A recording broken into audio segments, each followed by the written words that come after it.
We interrupt your currently scheduled programming. Some breaking news. The knuckleheads have gone missing. Where have they gone? Stay tuned to find out. Brand new banger. It's Nukkle HeDD Comics Tuesday. It's fucking Tuesday. We got Lay in the building. We got Cap in the building. Cabs can't make it tonight, but he's here in spirit. On Lay. No, man, just chilling, brother, chilling. What's up, Cap? How you doing? Doing pretty good. Is that and the father goes shamefully? That's my son. And the other guy goes shamefully. Orion goes, that's my father. Choose fear and hate to run your life. Something you can't do. That was wrong with me from the beginning. I was doing it that way. I was gonna go down that path. I worried. You thought it was Grayson? Sorry, got hurt. It's like not him. Not him. Back his brain for somebody, anybody that can help, and remembers. Freeze. The media. Randall Savage. You're Randall Savage. With his knowledge and all other shit and his capacity to learn. Absolutely. This is the only vegan I'll ever eat is grilled chicken wings, because that's like vegan to me. You know what I'm saying? Because the chicken wings are supposed to be fried, but you grill the chicken wings, you put it in some sauce, and give it some blue cheese. Is vegan. That's vegan. Like regular moo cow fuck milk, put it in some Honey Nut Cheerios, vegan, because Honey Nut Cheerios is good for your heart. You know what I'm saying? And I steal the question from Cabs. I got it right. I would also like to steal. I would also like to steal. I would also like to steal. You're too late. Wow. I stay loose, I stay hype. I stay loose, I stay hype. I stay loose, I stay hype. I could do this all night, cause I do what I like. Yeah, I do what I like. Yeah, I do what I like. Sipping goose, sip is right. And I go with the flow. Yeah, I go with the flow. Yeah, I go with the flow. Cause I know I'm the show. In the zone, here I go. In the zone, here I go. In the zone, here I go. Yeah, they know I'm a pro.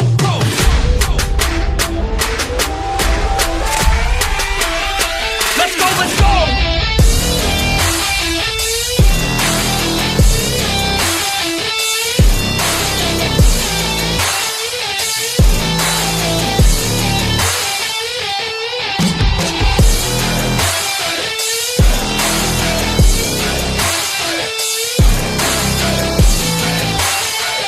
Yeah!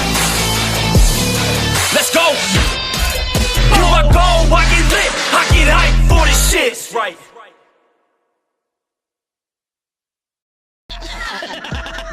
Word. He be like, I got a left elbow and a right elbow. I can break your face with an any elbow. Make sure that you get elbowed in your elbow with an elbow. Got the arm ball, get the phone ball, get around with the bomb with the bomb ball.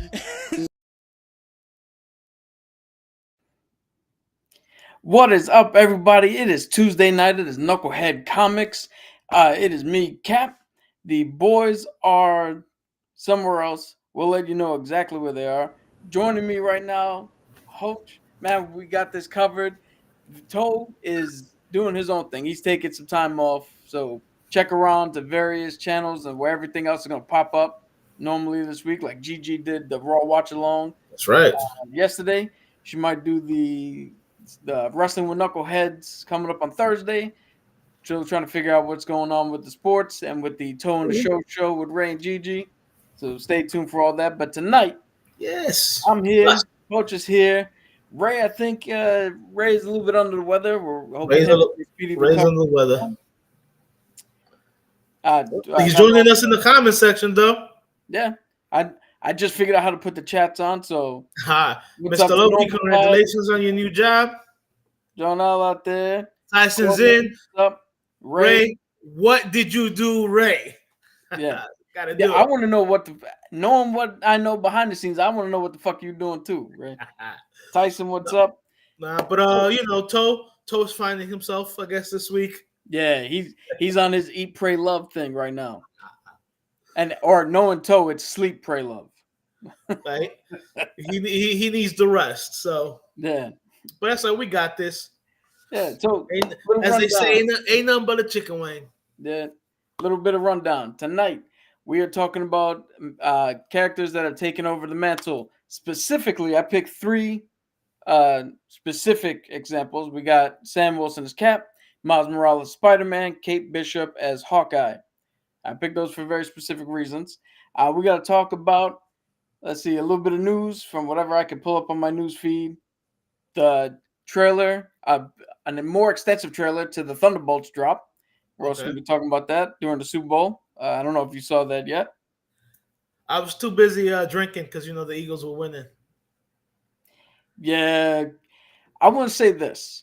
Congratulations to Saquon Barkley. Nah, Fuck everybody else on that team. I bleed blue. Sorry. I do too, but you know what? I'm more of an individual player type guy, so I can be happy for him specifically. As a person, yeah. As a player, nah. Normal guy. Congratulations to your brother being named a sharpshooter in the Navy. That's props. Hey, tell him congratulations, shipmate. Yeah, man. That's big. That's big stuff, bro. Hell yeah. But, he got lucky, man. When I was doing my qualifying shooting, we were literally off the back of the USS Mount Whitney. And when you're out to sea and it's not an official range, you can qualify to carry the weapon for watch, but you cannot qualify for medals.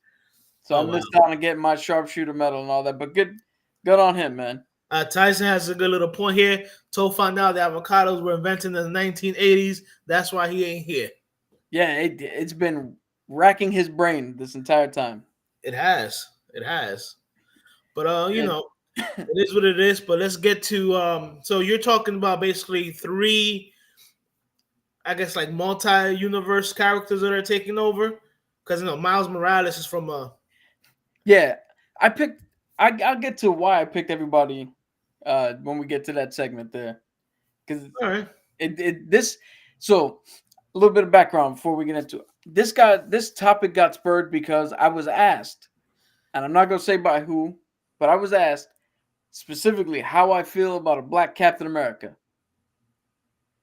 And that spurred this question because we'll get into my thoughts and all that shit later on. But that and the non-fucking issue that was statements that oh shit, I don't have the soundboard, but Show is here. Hey, I was on time. They didn't let me in the door. Yo, I don't want to hear it. Shut up, man. I don't know what all this shit is. You 7 minutes late, bro. I don't even know where you at. You must be driving.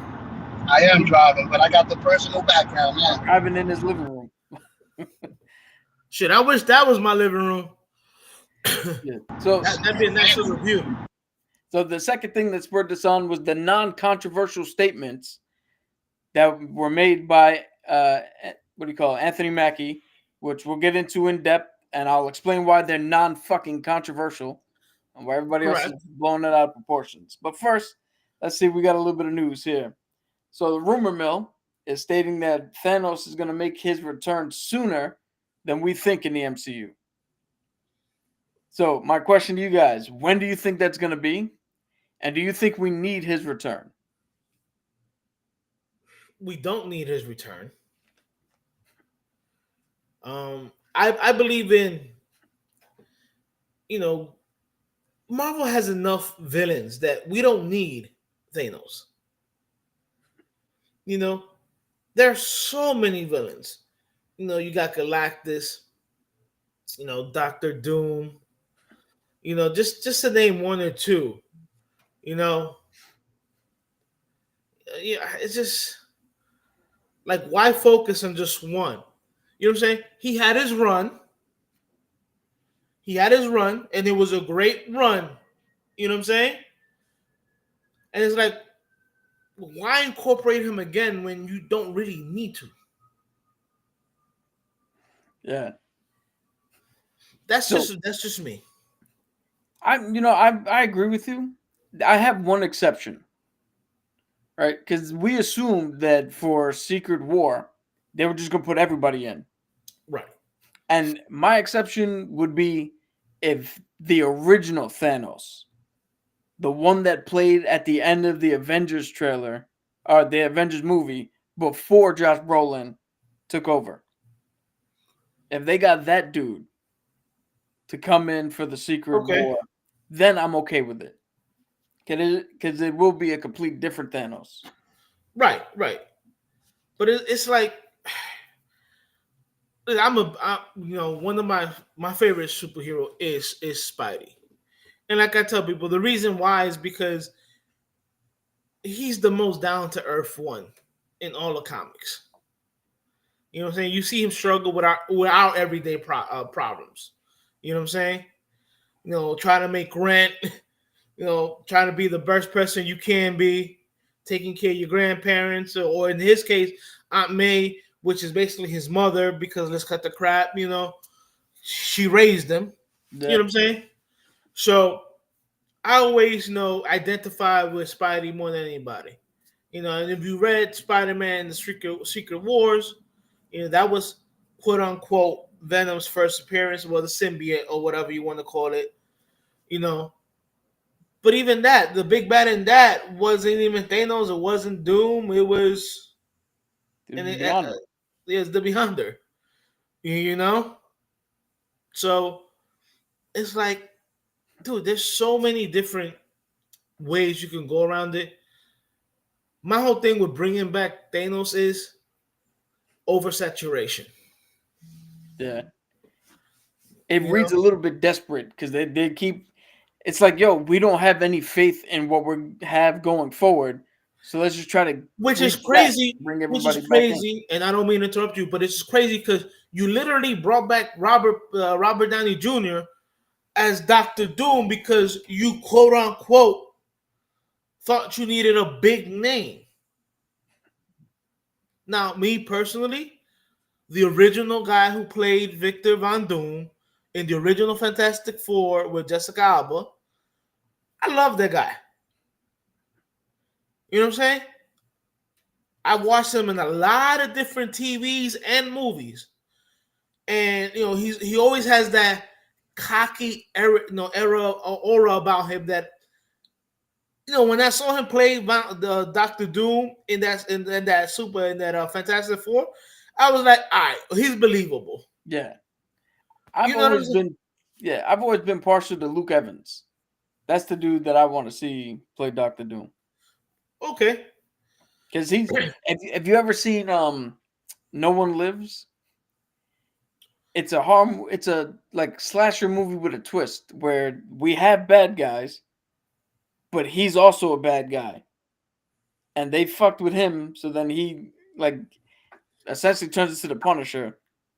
I never saw the movie, but I did see the way back when the trailer when they came out. Okay, yeah. It's a good movie, but he has that presence where he can be unassuming, he can be charismatic, but when when he turns it on, you're like, oh shit, this dude he's a monster. Right. Like I said, my thing is, like I already said, you already did Thanos. There's no reason. None whatsoever. Now, if you want to bring some of Thanos' minions in who want to finish what Thanos started or continue what Thanos started, I can see some of that. You know what I'm saying? Because you have that Thanos, not what you call it? Influence. You have that Thanos influence, but you don't really have Thanos. You know what I'm saying? Yeah. And I can't tell people. I said people forget how powerful Galactus really is. For God's sakes, he's the devourer of worlds. You know what I'm saying? And people just assume that Galactus is Fantastic Four. No, Galactus has crossed a lot of different. So, now did Marvel finally get X-Men? Yeah, so the thing with that is I think we're still a year or two out before they can officially start making the movies, because there was a deal when they purchased it from Fox. Right. There was a certain number of years in which they had to cast the same actors that Fox had under contract. So if Marvel wants to do something on their own, they had to run out the clock so they could bring new people back. Right. To tell you the truth, people forget how great of a villain Magneto really is. Yeah. The- And this- Magneto could definitely can be like a big bad for the entire MCU. right. I mean, he does have a redemption arc. I give him that. That comes way later in the comic books. You know what I'm saying? But people forget how much of a fucking bad guy he is. You got Apocalypse. You got Mr. Sinister. It's like, Which there was a rumor that Javier Bardem is being looked at for Mr. Sinister. I saw that and I like the pick. Yeah, that's gonna be fucking awesome. Right. You know, so it's like, guys, you did Thanos already, man. You don't stop. My problem with superhero movies is they tend to overkill. You know what I'm saying? Like, we already had, was it like 5 or 6 Avenger movies? You know what I'm saying? 5, yeah. And it's like, all right, for the last 4 of them, Thanos was in it. And it's like, okay, how many times do you got to beat Thanos or try to stop him? Yeah, I mean that's the nature of comics as well. It's like if you actually read the issue by issue, it's like it's the same dudes over and over and over again. But right, but they're still, at the end of the day, they're still different dudes. Yeah, but also at the end of the day, we have different storylines, and this happened in the 80s. He came back again in the 90s, and then in the 2000s. It's not like back to back to back to back. Right. Like I remember reading X-Men comics in the 80s. And then when they did a reboot in the 90s, you know, with the new drawings or whatever, you know, and not for nothing, that's when Rogue was really popping. Yeah, that's when every Marvel girl was popping. I was like, all right, yo, guys, come on now. Yo, you see everybody going gaga for Marvel Rivals and how they depict the female characters there? No, I haven't. Yo, Sho, you've been too quiet, man. What do you think about this Thanos possibly returning sooner than we thought? I agree with you. I feel like Thanos has been overused. But then again, Thanos is like Hulk Hogan. At every main event, I mean, you want your superstar in it, so you can't blame him. Until Thanos says the N-word, yeah. I did have a question for you guys since I mentioned Magneto. What Magneto would y'all bring? Would y'all bring the young one from the cartoons we had? I'm sorry, Good, say the it young again? Thanos? No, I said I heard y'all mention Magneto. Which Magneto would y'all bring back? Would y'all bring back the young one from the cartoon? That cartoon I watched, he had the long blonde hair young guy. Nah, I would bring the Magneto that I read in the 1990s comics when they did slightly older, you know. Yeah, on that verge of just about to turn good, right. But he needs that push, right? Where he got the asteroid and moved mutants to the asteroid, and you know that right there where he was quote unquote almost losing his powers, but he really wasn't. It was the same guy that was giving him his boost was also stealing his powers. You know, like that Magneto, who's crazy or not that far away from the version of Magneto that we saw in the 1997 comic. I mean, cartoon. You know what I'm saying? Real quick, guys.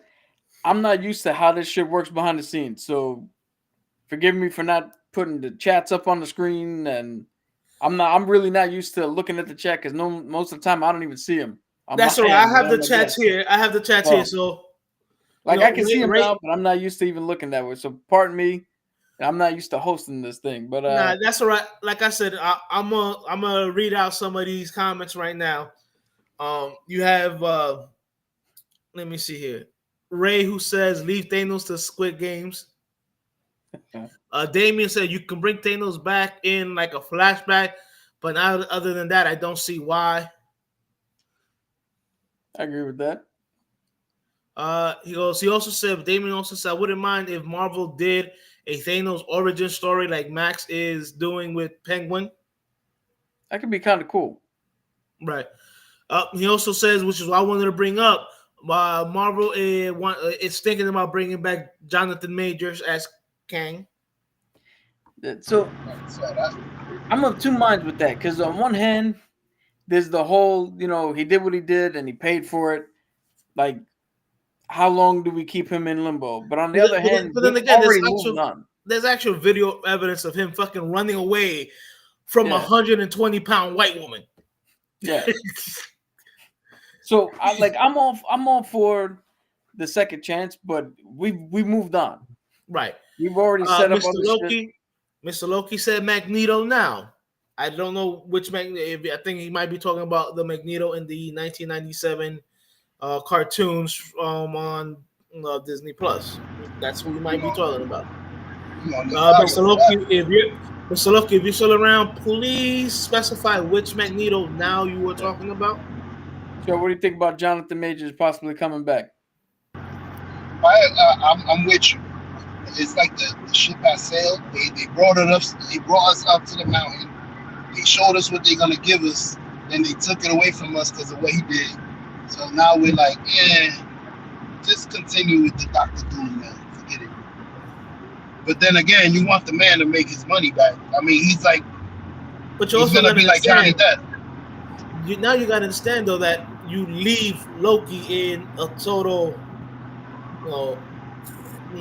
like up in the air kind of thing. It's like. So the idea that was floated was for him to come back just to close out certain lines that they thought that they were going to have a chance to do. So not like a major run, but just maybe the Council of Kangs and shit. You know what? And that's fine. You don't have to bring them back for if they're doing 12 episodes or whatever, how many episodes you do. You don't have to bring them back for all them episodes. But, at least 2 or 3 where you actually close that storyline up. You know what I'm saying? Yeah. And like I assume Mr. Loki said the 1997 Magneto. So that's what I thought he assumed. So yeah, I mean that'd be a perfect fit. Right. Look, my whole thing is there's no reason to double dip. None whatsoever. You know what I'm saying? Like I know people are gonna say, oh, but they have the same characters coming back or whatever. But most characters are a team. People forget. Spider-Man is one of the very few superheroes that's been a part of the Fantastic Four, Avengers, X-Men, even the New Mutants. Even the New Mutants. Like, people forget. Like, people love Spidey. Spidey is always an honorary member of every fucking superhero group. You know what I'm saying? So, yes, Spider-Man is going to pop up everywhere. Especially when most of the comic books in Marvel happen where? In New York City. I don't know how's that possible, but I mean, most of the writers are from New York. Exactly. You would think they would pick other venues, but listen, so, Mr. Loki, the X-Men versus Avengers idea is so this next phase after this, the multi-saga shit, I think is the Age of Mutants or the X-Men. The X-Men saga. Right, which is finally going to be able to use the word mutants. Yeah. So that's going to be, supposedly, we don't know, planned to be the end cap. The Avengers is going to be Avengers versus X-Men. So, moving on real quick. So, that's going to be a good-ass movie, depending on who they get to be the X-Men. Good. Who is that before you? Because I know you're gonna move on. It depends on the roster of Avengers we have versus the rosters of X-Men we get initially. Because I'm not gonna lie, with the Avengers we have now, probably the X-Men in the MCU. But the other little bit of news we have here before we jump into that Thunderbolts trailer, it is now being projected that Captain America Brave New World is looking for a global opening bigger than the entire box office run of the Marvels. So that's a little bit of good news for Captain America. I think the entire run was 200 and something, 230. I was about to say, if memory serves me right, it should be doable because Yeah, but I say that's good news because that has to be at least 100 million here in the States, and then 100 something million here and 100 something million overseas, which bodes well. Yeah, absolutely. Yo, 'Cause what's up, again, Leon? This is gonna be a money loser regardless of how much money it makes, because of how expensive it became with all the reshoots and the rewrites and all that other shit. And you're right, and unfortunately, it also because of some of the political games being played, especially what after Mackie said, that might lose some viewerships. Yeah, It but sucks. we're gonna dispel that shit in a minute. So the Sorry to interrupt you, but Damon just made me laugh with a comment. He goes, "I'll take any Magneto as long as it's not the one from the X-Men movies." Now, Damien, it's two different Magnetos. Now, Ian, is how you say Ian? Yeah, Ian was a great Magneto. He was just you saw Old. the Magneto the old Magneto, and the guy in Michael Fassbender. in First Class. To me, he was a great Magneto because that's how Magneto was. Magneto was a dick. And if you don't think that, go read the comics. You know what I'm saying? He literally disowned his own kids because he didn't want to have feeders. Like, I don't fucking want to deal with you guys. And mind you, his kids are Quicksilver and the Scarlet Witch. Don't get it twisted. Don't let what the Avengers movies did. Those are his kids. Well, that's actually now debatable depending on this new comic run, where they've almost officially said that they're not. I'm old school. To me, they are. Fuck that shit. Yeah. You got the comic books. Don't he You got a the daughter? comic books, and you got multiple cartoons. You have the original X-Men, and then the X-Men Evolution, where they actually said that those are Magneto's kids. It's written in stone. Sorry. So, what was your question, Joe? Is it Mac? I remember somebody having a daughter. Is it Magneto or is it Professor No, X? Magneto has Magneto. twins. Quicksilver and the Scarlet Witch are technically Magneto's kids. If you're an old school comic book reader, If somehow Polaris is not, which is weird. which Polaris is Magneto, offspring. You know what I'm saying? They did it in the comic books. They again did it in the X-Men cartoon, and they did it in the live action TV show. I think what's to say, Gifted or whatever. Oh, really? They made it official there? Yeah, they made a reference of the main character, even though she was dyeing her hair black. Like one time you saw her hair, like her real green color and whatever, and they mentioned that her father is the master of magnetism. They officially did not say his name, but we all know who the fuck that is. Yeah, Namor. No. So, Show, did you see the trailer to Thunderbolts, the Super Bowl trailer? No.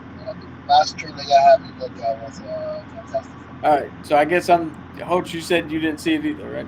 I saw some of it. I was just too busy doing this.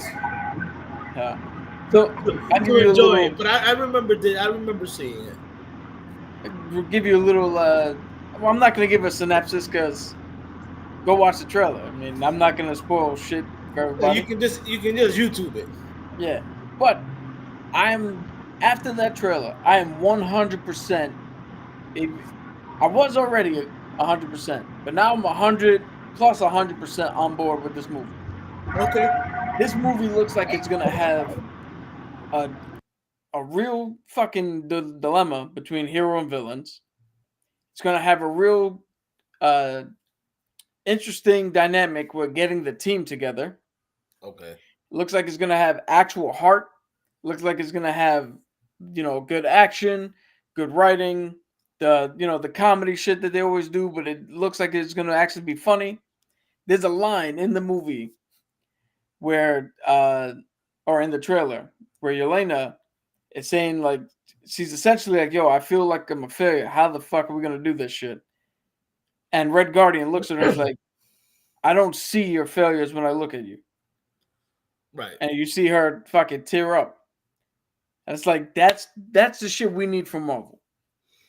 Give us just a good movie that actually has heart, that actually with the villain, if it is who we all think it is, this is gonna have some actual stakes because you're really, like they said in the trailer again, you're putting people who just shoot bullets and punch up against this dude. So this is gonna be something to see how they pull this off. Now, I watched, Black Widow and all that shit. Do you think that in this movie they bring back who they had playing as the Taskmaster? Yes. That's basically who she was. Yeah, well, it's confirmed that she is the Taskmaster. I think that they actually... Lay's probably going to disagree because he's hardcore against this character in this version. But I honestly think that there's going to be a redemption to this character. That's why we haven't seen this character featured as much in the trailer. I hope and I hope that they're saving a big, like, fuck yeah moment for this character. Because to be honest, they need to do this character justice. This character in the comics, the Taskmaster has... He's a beast. What is it? Photographic telekinetic memory. Yeah.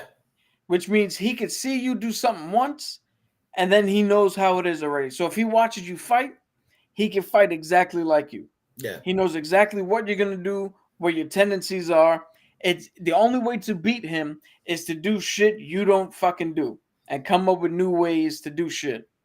Hence why the only person he will never fight, or he hates fighting if he has to at all, is Deadpool. Because Deadpool is never the same no matter what. Nope. He's so unfucking predictable. Which is why it's makes it great. So but it's a little comments here. Mr. Loki, I hate how they're going to introduce the metal for Wolverine's claws and in the Brave New World. Well, I think that's actually a good thing because if we're going to establish that the mutants have not really shown up yet for us, then we got to establish a little bit of all their shit they have now, so that we're not sitting here like, yo, but if Wolverine's been around for 20-something years, how come nobody said this shit in all the other fucking movies? Well, it wasn't around until just now. Leon says, rumor has it Denzel is playing Magneto. I kind of find out how that to believe because Magneto's origin story is that he's a Jew and was in the Holocaust. It's going to be very hard to do with Denzel. Yeah. And today's climate too, I don't think that'll... Quicksilver is... I don't know if you're trolling right now, Leon. Quicksilver is Kraven, ain't it? No. Kraven is a completely different character. Quicksilver No. I get what he's saying. He's saying the dude who played Quicksilver is Kraven. Okay. That ain't it. No, but he's different dudes. They look similar, though. No, it's the same guy. Is it? Yeah, Aaron Taylor Johnson played... Dude, he didn't look like the same guy to me.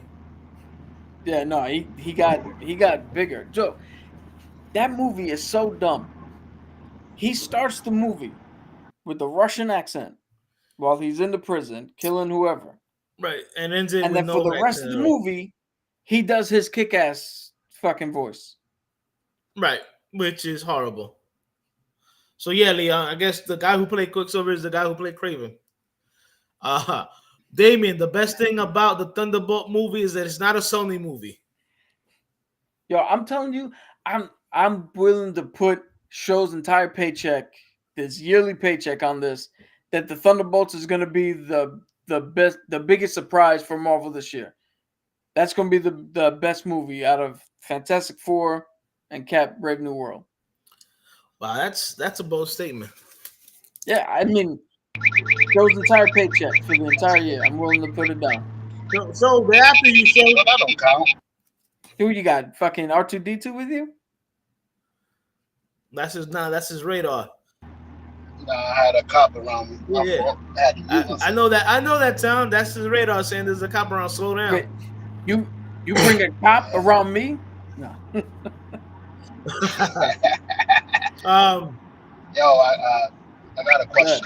Is you said Black Bolt could only fight Deadpool, but No, no, Taskmaster. Scarlet Witch defeated him in 2 seconds. Not Black Bolt, Oh, Taskmaster. okay. I was gonna say.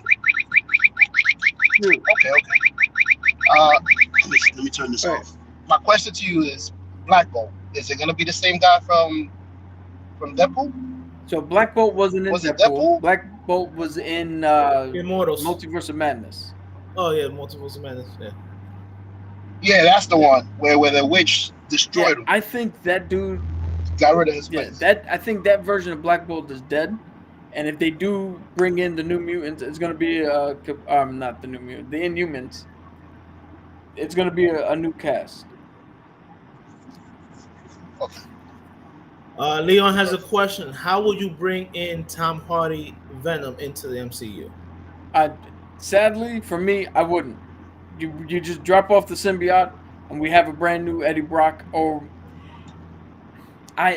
we can't even do Flash Thompson because Flash Thompson is somebody else in the Spider-Man movies, and that dude is not becoming Agent Venom. I don't give a fuck what anybody says. Tony Revolori, good actor. He is not becoming a fucking super serious Punisher-ass badass. Okay. Because that's essentially like another Topher Grace's Venom, and we can't take that. And here's what I tell people: I said, Topher Grace could have been a nice Eddie Brock, but you should have had somebody else with fucking Venom. You could have CGI'd Venom, please. See, Venom is like triple the size of Spider-Man, not the same size. Damien has a comment: Thunderbolt will be a good movie, but not gonna beat Superman. You know what? I don't expect the Marvel movies to beat the DC movies anymore because I think right now they're on two different paths. Each set is focusing on two different things to where I don't even think you could put them in competition anymore. Because it's really not fair to turn around and go, hey, this first movie that's a new foray into Superman, a new foray into the DCEU. Right. We're going to compare that to the 27th, 28th movie in this franchise where people are already getting tired. They're pulling at strings. Right. And that's not a fair comparison. All right. Leon follows. After they tease Tom Holland and Let There Be Carnage, you wouldn't? I'll let you answer that, Cap, but I also have a rebuttal to that. But no. I think the Sonyverse died with Kraven. Let it rest. Marvel has been proven that it can take shit that Sony does horribly, put a new guy in the fucking suit, and make it gold. So let's just keep doing that. All right. My rebuttal to that, Leon, is I know that he was teased in that when he was in the hotel, whatever, and he saw Spider-Man on TV or whatever. But it's like to this big, like what, the fourth Venom movie or whatever, you would have to backtrack so back to when the symbiote was first introduced to Spider-Man, and it was, to me, it's just going to be too all over the place to actually do it. You know what I'm saying? Now, we could take that idea though. So the idea that where Venom was like, oh shit, I know that guy. We could take that idea and take that piece of symbiote that was left in the MCU, which according to Venom Last Dance may or may not have still happened. But on the assumption that it did, when Battle World gets created for Secret Wars, that symbiote gets brought in. And he's sitting there looking around like, oh shit, where the fuck am I? All this thing is happening. And he spots Spider-Man. He goes, I know him. Right. And that's the reason he goes specifically for Spider-Man and nobody else. Right. Leon also said, what if Tom Hardy moves to New York to work for the Daily Bugle? He meets Peter Parker, and the plot of Spider-Man 5 is Peter Parker is hunting down Eddie while being co-workers, not knowing their identities. Again, my thing with that, Leon, is that Secret Wars has to happen before you bring that around. And in Secret Wars, they have to introduce a symbiote that it comes that or a symbiote that comes in contact with Spider-Man. Because like remember when Spider-Man 3 did it, that they just like, oh, here it is or whatever. Like they took bits and pieces from the comic book. Like when he wakes up and he's upside down and he's in the black suit, you know, that's cool and all that. But to bring the symbiote back now, especially now, this would be Venom 4 / Spider-Man 5 or whatever. And now is that you're gonna try to say, oh, by the way, here you go. The symbiote came in contact with Peter Parker, and it's like how long ago did he come in contact with Peter Parker? Yeah. Now you're gonna that movie itself is gonna be 3 hours of just explaining how everything went. And unfortunately, nowadays the audience doesn't have that attention span. Yeah. But I'll say this. Your idea works perfectly if it's just the Sony Spider-Man thing. Like if it's not connected to Marvel and Sony just had it all on its own, that idea works. But I think the biggest thing that's missing, the reason why I wanted, so I would prefer it, that he meets the symbiote in the MCU and he gets it before he even meets Eddie Brock. Right. It's because one of the best dynamics that Venom and Spider-Man have is because the symbiote bonded with Peter Parker, it does not trigger his Spidey sense. If you put him with Tom Hardy now, it's going to trigger his spider sense. This is a massive danger that's coming at him, right? And it's gonna ruin any suspense, or we're gonna have to go so far out of the realm of putting our belief on hold. Well, you would basically remove the whole secret, sneak attacks that Venom is famous for doing against Spider-Man. Yeah. You know, and that's a very big thing, especially in the comics, where Peter / Spider-Man is either walking as Peter Parker or swinging as Spider-Man, and all of a sudden Venom comes out of nowhere, and you don't see Spider-Man reacting or Peter Parker reacting because he can't sense him. Yeah, and I think that adds just an extra layer to their dynamic. That when if captured correctly on screen is going to be fucking amazing. And listen, I'm a big Tom Hardy fan. You know what I'm saying? But like Cap says, to me, you got to start anew with the whole Venom if you're going to introduce him in the MCU. You just have to. And you got to have. So here's the thing, right? Eddie Brock, as currently constituted as Tom Hardy, does not have a reason to hate Peter Parker, to fight Spider-Man. Because hate Peter Parker, Eddie looks up and goes, "Oh, there's another all this shit, and he's getting persecuted, but he's a hero." He's gonna fully be, empathetic to that situation. He's not going to attack him. He's going to instantly be like, well, I know what that feels like. I've been trying to fucking do the right thing with this shit. And you kill that whole fucking dynamic. Well, what to me is, when they introduce him at the end of Let There Be Carnage, Venom recognizes, Spider-Man. He's like, oh, I know that guy. You know what I'm saying? But we all know that Eddie hates Peter Parker and Spider-Man. Like, hates him. He blames everything that's ever went bad in his life on them. Right. So for him not to tear that hotel room apart, as Eddie Brock seeing Spider-Man / Peter Parker, that tells me that he doesn't know who Peter Parker is. You know what I'm saying? So that right there is a dynamic that you can no longer explore. And it sucks because, again, one of the biggest things about Venom and Eddie Brock is that they truly, truly hate Peter Parker.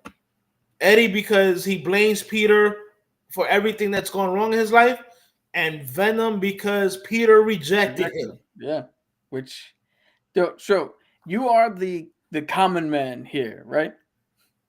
Be completely honest. Despite what we said, would you want to see Tom Hardy's Venom go up against Tom Holland's Spider-Man? Honestly, from a rookie's point of view, I enjoyed. You guys since day one have said Venom sucks, Venom this. I enjoy Venom. I enjoy the person that plays him. That I'm guessing is the guy that looks like Punisher but just bigger. Yeah. Tom, I know who he is. I'm just making sure it's the right guy. Yeah. But I enjoy him. I'm just mad from what you guys are saying. I feel like, how did they get it wrong? Like this guy is awesome. Like the character is awesome. He should be like the Thanos to Spider-Man. So I don't understand why they're getting it so wrong in the movies. It was because Stoney still had the rights to Venom and Spider-Man for a long, long time. That's why. So it'll be like this, It'll be like a movie of you and setting up a boxing match fighting Toe. It was like, but y'all are friends. We don't see any animosity. Why would you two be fighting each other? It would make more sense if the movie was me fighting Toe. Because you've seen us argue on this shit. You've seen us cut streams short and shit. It's realistic. Yeah, right. And listen, I don't hate Tom Holland's Venom. You know what I'm saying? I think the best part about the hell movie is Tom Hardy. It's just Sony does horrible fucking movies. Yeah. Like, don't get me wrong. I'm a big Woody Harrelson fan. Because he has range. Woody Harrelson can pretty much play any character. I saw him in Carnage and I'm like, okay, this can work. Then I saw the movie and I'm like, you could have used them so much better. Yeah, because I think they were hamstringed by the fact that it's PG-13 and not rated R. Right. And I'm sorry, Carnage has to be a rated. If you have Carnage, you have to have him in a rated R movie because Carnage does that. He creates carnage. He kills people. Yo, the thing that makes people don't understand this, right? The thing that makes Eddie Brock a villain is that the symbiote corrupts him because of his hatred for Spider-Man. Right. The thing that makes Carnage a villain is that Cletus Cassidy corrupts the symbiote. Cletus Cassidy is the reason why Carnage is bad, not the other way around. Right. And people don't realize that. And it's there's a reason why at one point in the comics, Venom is scared of Carnage. You know what I'm saying? And it's simply because as much as the symbiote wants to have Eddie be that all-powerful monster, in his heart of hearts, that's not who Eddie is. As opposed to Cletus, where, yeah, he is that evil. There is nothing good about that man. So, Venom is like, oh, that guy crazy, even without the symbiote. You know what I'm saying? So that's why in the comics, Venom is actually scared of Carnage. It's one of those dynamics that it is what it is. Mr. Loki says Venom is Kendrick. Damn. Yo, I was sitting there the whole time watching that Super Bowl halftime, like, oh, I don't think he's gonna play the song. And then when he did, I was like, oh, he called out Drake directly to camera. And then had Drake's ex-girlfriend crip walking. Lord. Because Serena Williams? apparently Drake dated Serena Williams back in the days. Yeah, he did. And he dissed her husband. That's why she was doing that. Yeah, that's who. All right, I'm gonna give you four options. Who lost more on Super Bowl Sunday? Travis Kelce, Drake, Taylor Swift, or the Kansas City Chiefs? Drake. Kansas City got 2 rings back to back. They winning. Kansas City has 3 rings already, Yeah. or something. Kelsey like could that. take Yeah. Kelsey could take his girl to go look at his rings. Yo, you want to see the other ones? Travis Kelce has like 2 to 3 rings, and has a millionaire/billionaire girlfriend. He good. Word. Let's go on vacation. And I'm not a big fan of her, but she has a fucking following like you wouldn't believe. Yeah. So she ain't losing. Like, I understand that people say that she was booed, in the thing, but so was Trump. So that was a very pro Eagles crowd, is what people don't understand. For anybody who, I know we're not doing the sports shit, might happen tomorrow, whatever, but right now, if anybody doesn't know Philadelphia crowds, they booed the shit out of Santa Claus. They threw snowballs with batteries inside of it at Santa Claus. Yeah, like Philly fans don't. As soon as they won, do you know what they did? They went down and started knocking down fucking street lamps, the fucking street signals, the red light, stop signs. They put the city on fire. Look, I'm not a big fan. I'm not a big fan of any Dallas Cowboys. But when Michael Irvin was being put in a stretcher and put in the ambulance, they were cheering. Wow. Hey, they did that to Deshaun Watson. So. Yeah, like his own team, his own fucking city. They was in Cleveland, and they was rooting for Deshaun Watson when he broke his leg. So hey. Well, that's because Deshaun Watson was playing bad, and they gave him a lot of money. But that's on the sports show. We'll handle that then. Yeah, we'll talk. All right, so before the main event here, we're gonna move on to the not controversial at all fucking statements from Anthony Mackie, which I'm gonna be perfectly honest. I didn't want to, before this topic was generated, I was not gonna mention it. I was not gonna talk about it because we're actually late on it, and I haven't followed up. It's probably resolved itself, and I don't even know.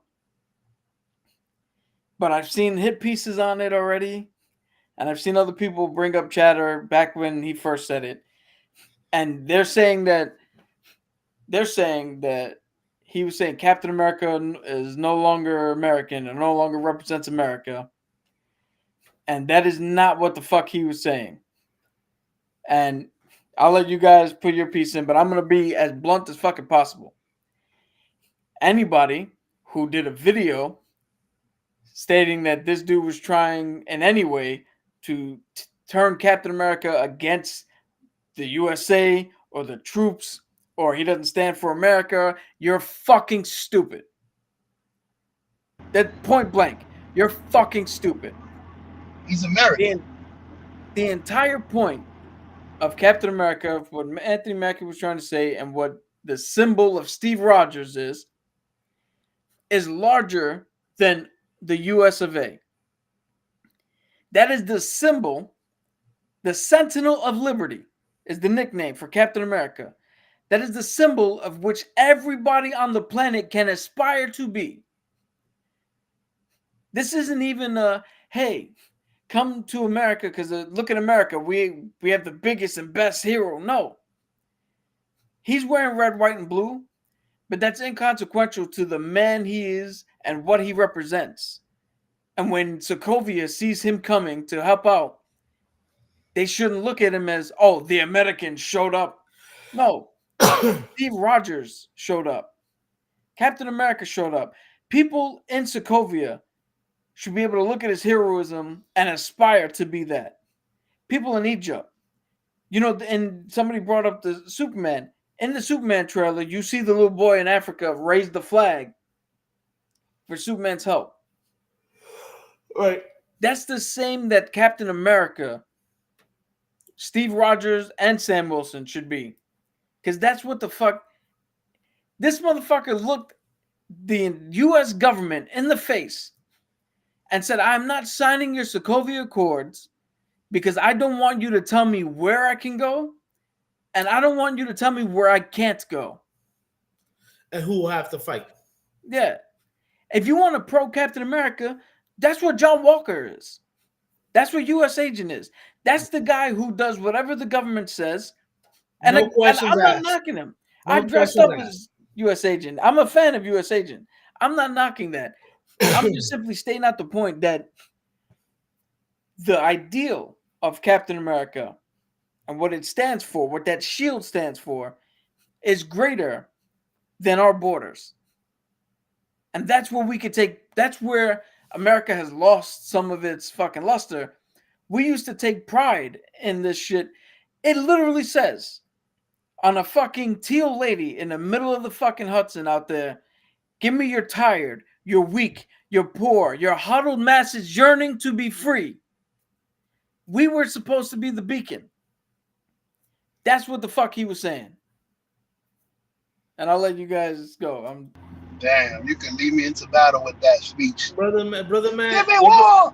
everything you said is how I felt when I heard him talk. I'm like, that is a Captain America. That's Captain America talking. It's like that's what he would say.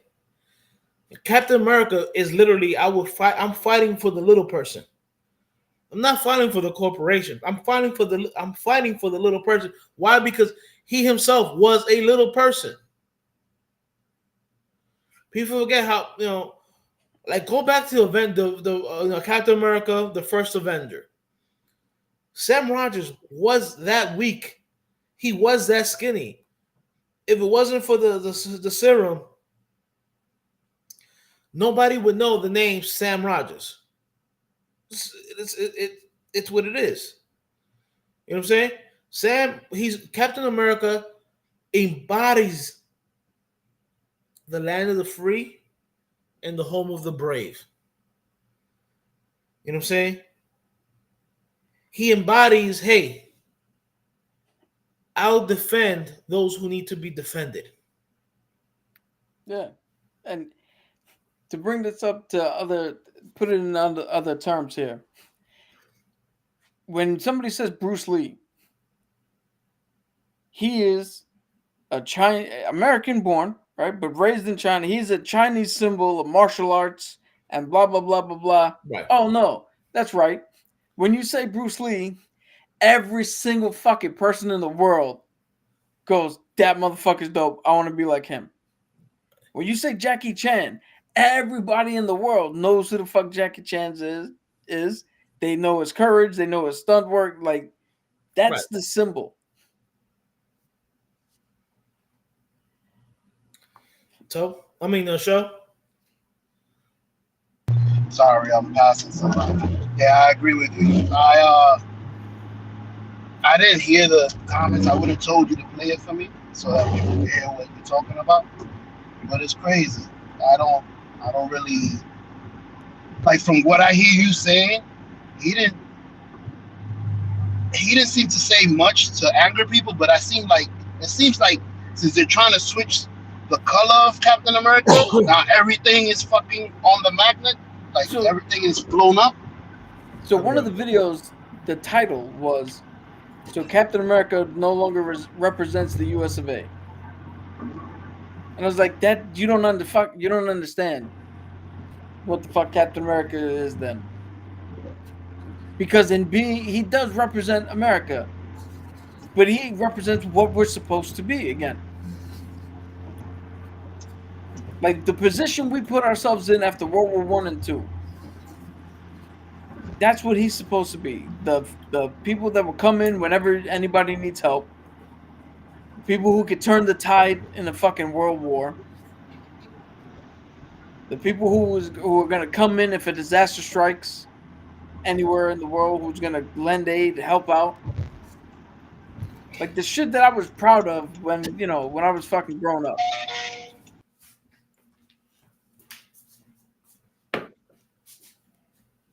That was too much for show. You had to let it go.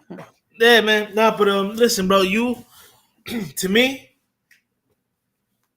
like whatever, everything you said and what I said. That's that he replied like a Captain America would, and the fact that we got people talking about, oh, Captain America is no longer about the USA, and not to get political, but the United States is stolen land. Let's cut the crap. It is what it is. But even those who left England to come here left because they didn't want to be oppressed no more. Yeah. They wanted to follow their own religion. You know what I'm saying? It amazes me when people nowadays do not really know what patriotism really is. And remember, you served in the military. You took an oath to protect from foreign and domestic enemies. It's literally in the oath that our military takes. You know what I'm saying? Foreign and domestic. People, it's mind-boggling how so many people nowadays are fucking brainwashed. Yeah. It's sad that a guy saying, hey, I feel like Captain America, this is what he would say he would do. It's like, oh, is Captain America even about the United States anymore? Like, really, people? Come on now. Yeah. And then in lieu of getting into a political debate, which we don't really tend to do here on the comic book show, which we'll find. Maybe I'll join into a Tona show one day, and we'll throw that shit on there. But in lieu of that, since Ray's not here, I'm gonna try my best without the fucking soundboard. But ladies and gentlemen, it is now time for the main event. We have now characters, 3 specifically, that have taken over the mantle of other characters. So I picked Sam Wilson because obviously we just talked about it. The question was asked to me, how do I feel about a black Captain America, which is mind-boggling that question even gets posed. I picked Miles Morales for a similar reason. And I picked Kate Bishop because of eventually the conversation will always go to, oh, well, they replaced him with a woman. So what's that feel like now? And we're going to start with Kate Bishop. Right? So she did not. And you're going to see that one of them was chosen. 2 of them stepped into the role. Right. Kate Bishop was not handpicked and said, hey, you're Hawkeye now. Pick me. Congratulations. Pick me. Yeah. Wanda Maximoff went crazy. This was after losing her kids, right? Right before the House of M, there was Avengers Disassemble, where she went crazy, started hallucinating shit, and set off an event in which Hawkeye, Giant Man, Scott Lang, Jack of Hearts, who I think Jack of Hearts was the catalyst for what happened, all died in a massive explosion attack right outside of Avengers Mansion. Right. That set off a whole chain of events that led to Avengers Disassemble, to the Thunderbolts, the Dark Avengers, the House of M, all that shit. Underlying all that is the Young Avengers, which was Wiccan, Iron Lad, Hulkling, and Patriot at the time. So now we get to Kate Bishop. Kate Bishop is a girl who was born into a wealthy family, like beyond belief wealthy. Bruce Wayne wealthy? Huh? Bruce Wayne wealthy? Tony Stark wealthy. Like she's got money, and Why couldn't that have been me? you're not a a white girl. That's why. I'm closer to that, and I'm still just as far away from the money as you are. So, Oh man. so Kate Bishop grew up in a rich family, except her mom was altruistic. Her mom loved helping the poor, helping the homeless. She was not above giving away the money and helping out where she could and where she can to try to make things better in the comics, right? Not on the TV show, something different. No, they changed it a little bit, but we're going with the actual comics. They always tweak something, but yeah. We're going with the actual source material. Yeah. So, also, Kate Bishop was assaulted by a man on the street, and instead of letting that like dictate the rest of her life, she turned that into her knowledge of swordsmanship, martial arts, archery. She used it as fuel. Yeah, she used it as fuel to be knowledgeable in many different fields, right? Right. So how did she become Hawkeye? Well, her sister was having a wedding. 5 men came in with guns, try to rob the wedding. The Young Avengers came in and kind of fucked up things. They took Kate hostage. There was a distraction. Kate got the gun, helped the Young Avengers stop the robbery. All right, while she was at the hospital, she ran into Cassie Lang, who was looking for the Young Avengers because she wanted to go to the mansion to get her father's equipment. Ipso facto, because a lot of this happens to do with Cassie Lang, they wind up at the mansion. They get an idea, hey, this thing is happening. We can go stop this. Right.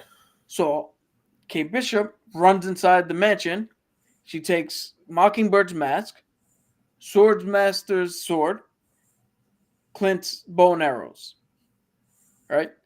Because that's what the fuck she found. Right. They went off. They tried to stop this event. It didn't go so well.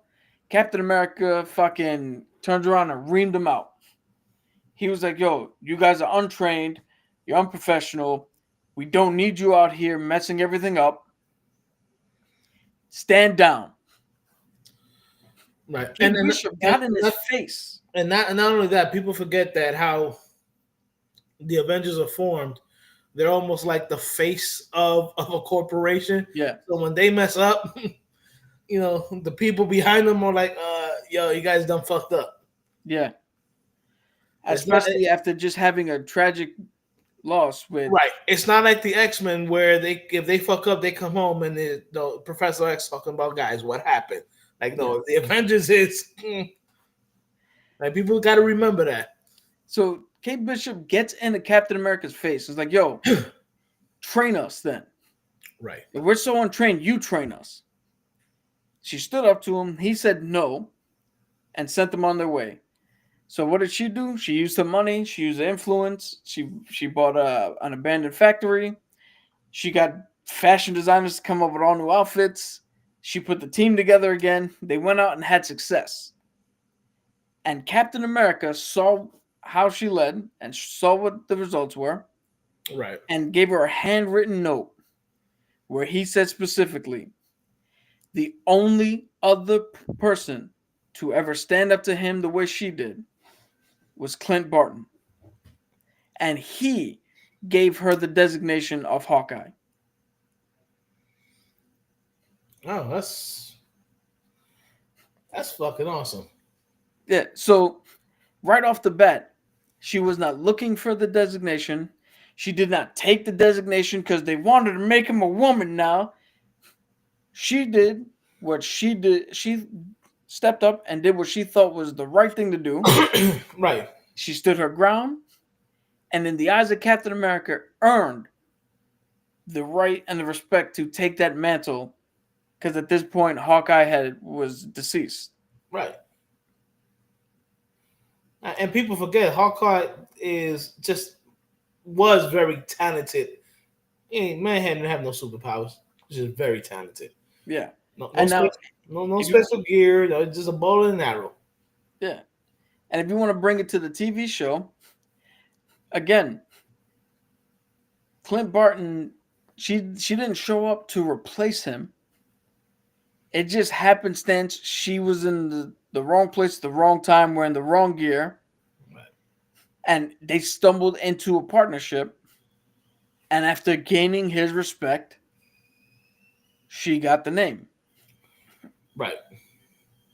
Which brings us to the other two. I'm gonna start with Miles Morales because it's similar to what we're getting the same. Right. Miles Morales. He didn't ask to be bitten. Yeah, Miles Morales was just a dude who got bitten by a spider, as you do in fucking New York City, which is why I hate spiders. Funny, the way you become Spider-Man and the way you become the Flash. I hate lightning and I hate spiders. You would think that I'd be running around trying to get bit and struck by everything. The fucking Is that a spider? Hey, come on, bite me. You gotta be radioactive. So he's in the Ultimates universe the first time they brought it up. Right. He gets bit. He doesn't want to be Spider-Man. No, he never wanted the powers. He doesn't want to use the powers. He just wants to be a kid. Until one day he sees Green Goblin beat the ever-living shit out of Spider-Man and kill him. And what is he left to do? He knows he has these abilities. He knows that New York needs a Spider-Man. With great power comes great responsibility. Yeah. Basically. Which 10 imaginary dollars to anybody in the comments who could say the actual quote. But anyway, that's if anybody's watching it. Without Googling. No Googling. Yeah. Show will know if you Googled. He's our monitor for that. Yeah, he has the radar. Yeah. So he didn't want those powers, but he stepped up. Right. And had to learn on his own how to be Spider-Man. Right. Now, I bring this up because this could be another case where, hey, how do you feel there's a black Spider-Man? Which, if you know, he's half black, half Puerto Rican. But again, this wasn't hey, they replaced Peter Parker. Somebody else took up the man. Do you know how many fucking spider people there are? Well, if you ever saw the multiverse, there's a lot. Yeah. Miguel O'Hara, Silk, fucking Spider-Gwen, Spider-Woman, all 57 of them. Yeah. Well, it's funny because growing up, I remember watching Avengers and they had a Spider-Woman. I'm like, wait, oh. Yeah. That Spider-Woman who looks like Venom is different than the Spider-Woman who's Jessica Drew, who's different than Jessica Jones, who's different than Silk, because Silk got bit by the same spider that Peter Parker got bit by. Right. So people got to stop with this. They're replacing my hero. No, somebody else just took the fucking name. It wasn't a replacement. They didn't swap them out. Ironheart is not a swap out of Iron Man. She's an also. Right. We have Iron Man and we have Ironheart. We got Wolverine. Robert Downey Jr. We got Wolverine and we got X-23. Yeah. Robert Downey Jr. becoming Dr. Doom. That's a swap. Yeah. So we get to Sam Wilson. Now, everybody's like, oh, but Bucky had the shield first. Wrong. Clint Barton had the fucking shield first. Right after Captain America died, they gave the shield to Hawkeye. He had it for a minute before he was like, no, this shit doesn't belong to me. Right.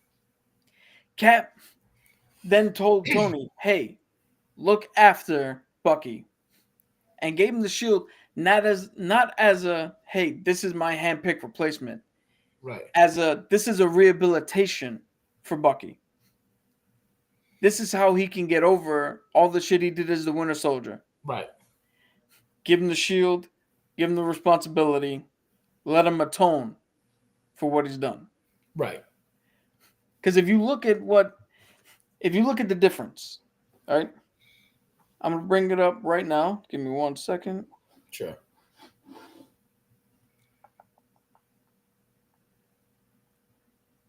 Oh, come on, Google.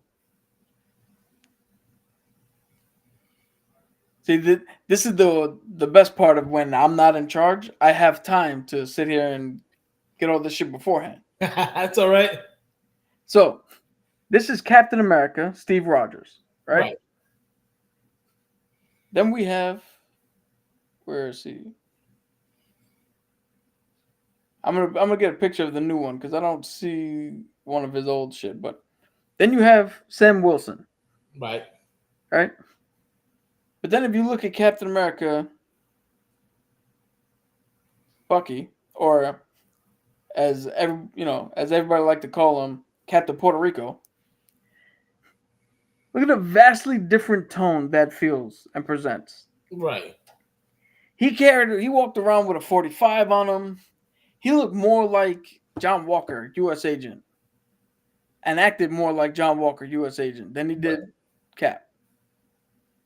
So we get to Sam taking up the mantle because, yes, Bucky is Steve's original protege. Yeah. But Sam Wilson has been with Captain America since he's returned. People don't know this, but Sam Wilson is Cap's longest tenured fucking friend in the MCU, in the comics. Correct. He's been around for a massively long time.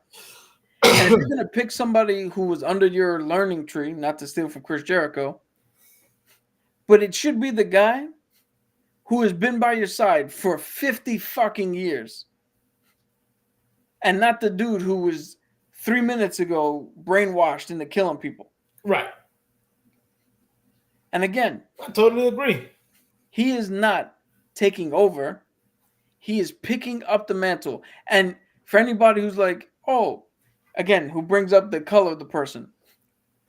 You know how many people have worn that fucking shield? There has been idiots behind that fucking shield. John Walker included. The Punisher put on that fucking shield once. I'm gonna look up that shit real quick for you. I remember that.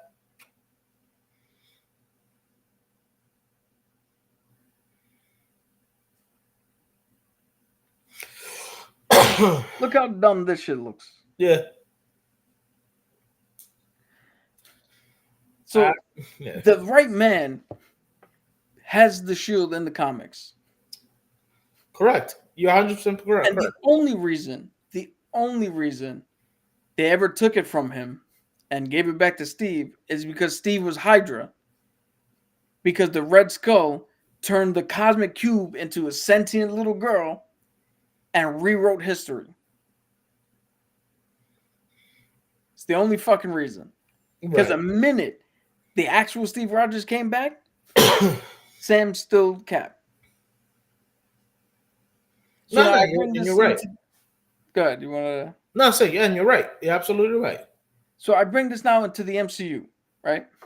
Because everybody's like, oh, it should have went to Bucky.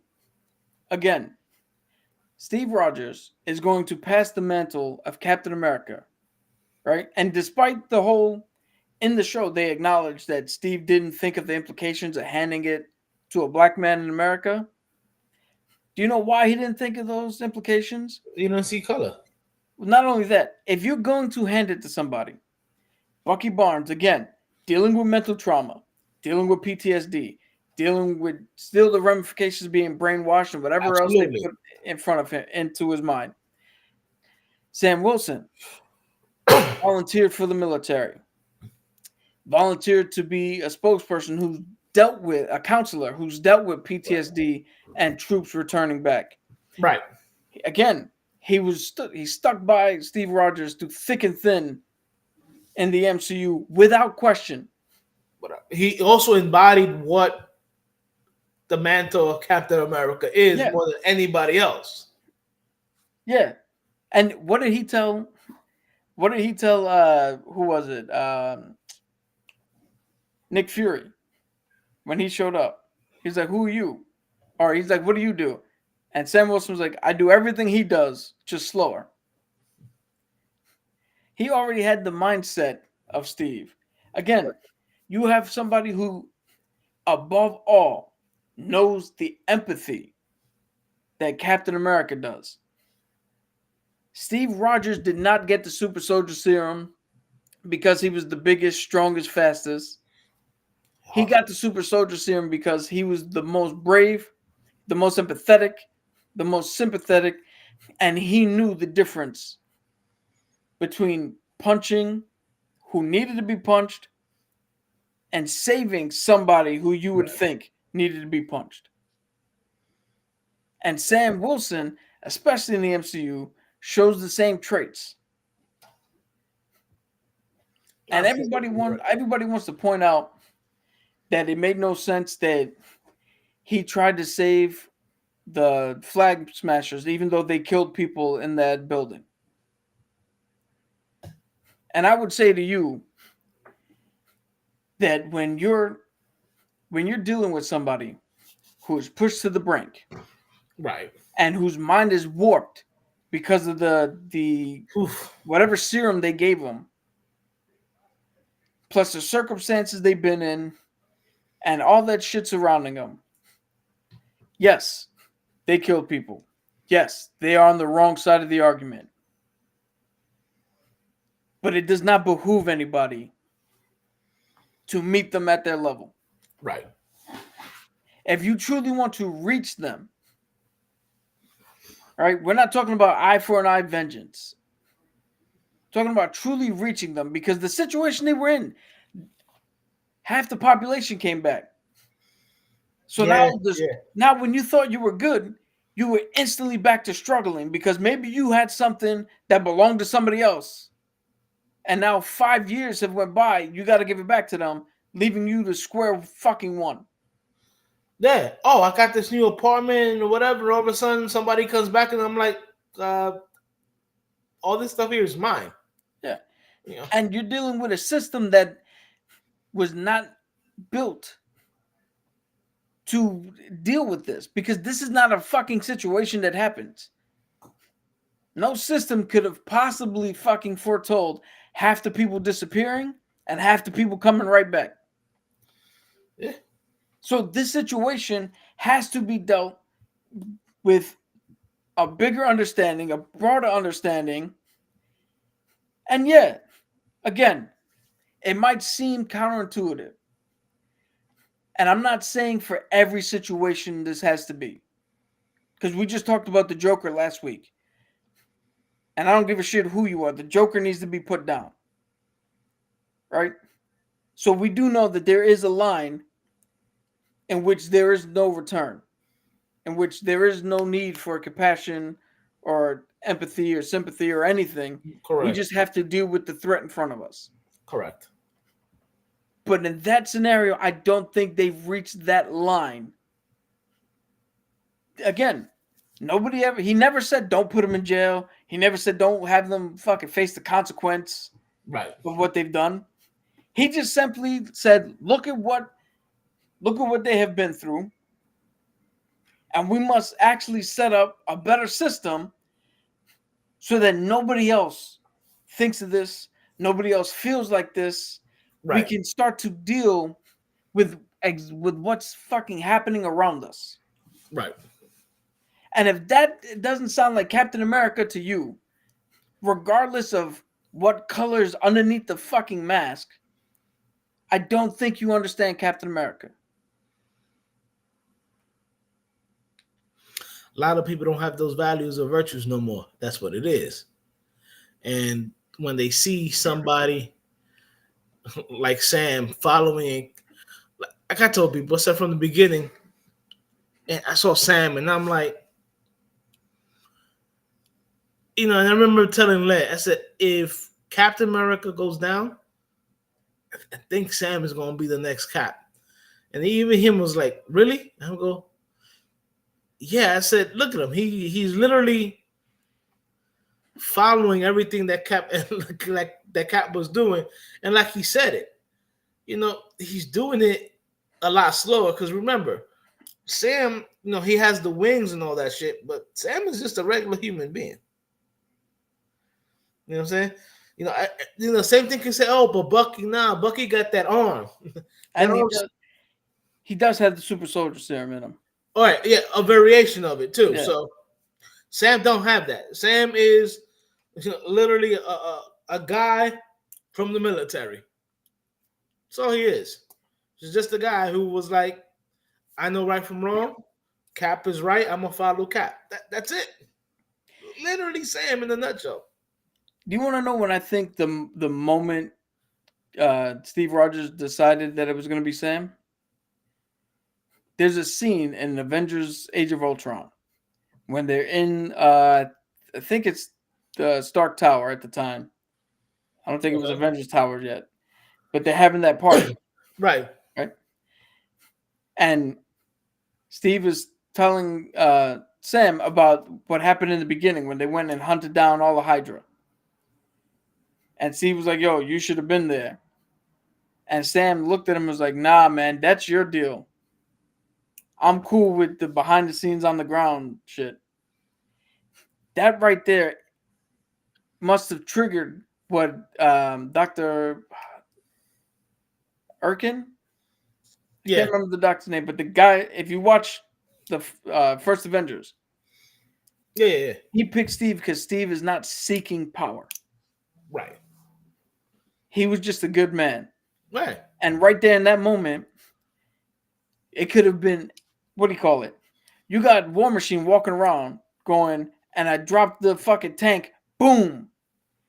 Seeking power and validation, and I'm just as good as him. Right. But then you got, again, Sam, who's like Steve, who's like, nah, that's you guys. Yeah. I'm going to play the role given to me because I know what it means. Right. I'm not looking for that spotlight. Yeah. And again, that's the mentality you need. That's where John Walker went wrong. He wanted a spotlight. It's not even that he wanted, what do you call Look it? at me, I'm Captain America he now. felt, you could see. Entitled. He felt like, yo, they call me Cap. You have to respect me the same as you do, Steve. It's the old adage, when people say, "Oh, you gotta respect me," but I grew up in the world. If you want respect, you gotta give it. You gotta give it first. You gotta earn it too. You just because you put something on doesn't automatically make me have to respect you. Sorry. Yeah. A lot of people feel like that. A lot of feel like, oh, I got this uniform on, you gotta respect me. Nah, no, I don't. This. But yeah, you're right. In the Age of Ultron, when he's like, nah, I'm good being right here. Yeah, he's like, Sam is like, nah, I'm good. I'm good being the backup, the backup singer. I don't need to be the primary singer. I'm good in the back doing the background with the vocals.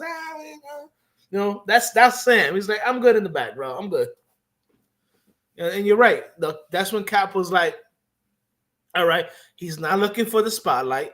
He's not looking to be the next it guy. You know what I'm saying? So yeah, you're probably right. That is the moment when he goes, whoever is the person that's gonna succeed me is probably gonna be Sam. Yeah, so I don't know how much those idiots ringing the alarm bell for no reason are going to affect how this movie does. I hope it's not much. I hope it's not much. And again, I think based on so I watch a channel that breaks down like the business end of movies and what they make in the box office and what it means, right? For what they do. And normally he says that for a movie to succeed, it has to have a 2 to 3 times multiplier on what the budget was. Right. So if the budget's 100,000, it's got to make back 200, right, or 2 to 300 to be successful. Right? This, based off of the calculation that he's had and other shit that I've seen, it's really gonna need to be like $1 billion movie to potentially just break even, based on the cost of reshoots and rewrites and the marketing and shit like that. So whatever money it makes is kind of a moot point. We just need the movie to be good. We need the Right. I hate the Rotten Tomatoes meter because that shit can be skewed by people who didn't even watch the movie. But we need the tomato meter to be good. Right. More importantly, we need the cinema score to be good. We need people to come out of the theater and go word of mouth, go, yo, this movie's worth watching. Go see it. Absolutely. No, absolutely. I think I really think that if this movie doesn't do as good as expected, that they don't get discouraged. You know what I'm saying? Because people forget how the Avenger movies, the Iron Man movies, the Captain America movies, how profitable they actually were. You know what I'm saying? It's almost unprecedented. Yeah. And I just hope that Marvel doesn't go in thinking, all right, if this doesn't make what those movies make, we have a problem. So I 100% believe in my heart of hearts that Kevin Feige might not be thinking that, but Bob Iger is. Bob Iger is like, yo, if this doesn't make any money for Disney, we're screwed. Right. But it's like you can't just scrap the thing. You know what I'm saying? I hope that, because like I said, the reply that was given was actually a Captain America reply. And I just hope that whoever that offends, first of all, and I know the fact that whoever that might have offended, they're not really comic book people. Yeah. To drive that point home, I just looked it up, right? And this one report says, right, with just a rough budget of $180 million, right? If that's the budget, not accounting for the reshoots and all that shit and the marketing cost. Right. Globally, this movie would have to make at least $500 million for what Marvel and Disney execs would like to aim for to at least break even. That's wild. Picture that in your head. 180 mil to make it. And in order to break even, you got to make $500 million. Wow. And I guarantee the budget is bigger than that, because they can't be the only budget for that. No, absolutely. The budget is definitely higher than that. I mean, they spent more on the fucking acolyte. I think marketing alone was 180. Yeah. So, I mean, listen. I just hope that like I tell people, there have been so many movies that are low key good, but because they didn't do great in the movies theater and the box office, like other movies are scrapped. Sure, we have one. What do you call it? One last year. What the fuck is her name? Furiosa. A Mad Max saga. Yeah. Everybody. I've not heard anything bad about that movie. Nobody fucking saw it. Yeah. I know a lot of people didn't go to theaters to go see it, but are seeing it now. Yeah, it's a little too late now, but right. But I hope that. See, I need the word of mouth to be good for this movie, only because. Forget what the box office is. If people come out and go, "Yo, this movie is trash," then instantaneously nobody's gonna go see Thunderbolts. No matter what, how good it is. Trickle down effect. There's going to be a trickle down effect. Yeah. Then nobody's gonna go see Fantastic Four. because I've already seen people talk bad about the Fantastic Four teaser and how And bad it I'm was. I'm a big Pascal fan, so I'm gonna go see it regardless. Yeah, I'm gonna go. I actually like that fucking teaser. I like the way the thing looks. But again, this is the difference. This is I wish Show was back here. Because this is the difference between people who read the comics and I look at the thing now Right. and go, that's exactly what I remember reading growing up. Versus people who are just consumers of the medium and just the movies and go, oh, but he doesn't look anything like Michael Chiklis. The big eyebrows look too cartoony or too dumb. And it's like, what the fuck he's supposed to look like? That's what he's always looked like. I find it funny how I remember watching those first two Fantastic Four. I like number one. Number two, I did not like simply because of the whole Galactus being a fucking cloud shit. But people forget how good of a Johnny Storm Chris Evans actually played. Yeah. Like people forget. Like I remember in Fantastic Four 1. When he's like, when he does when he lights his finger on fire, and he goes, now imagine that everywhere. That's Johnny. That is Johnny to the max. You know what I'm saying?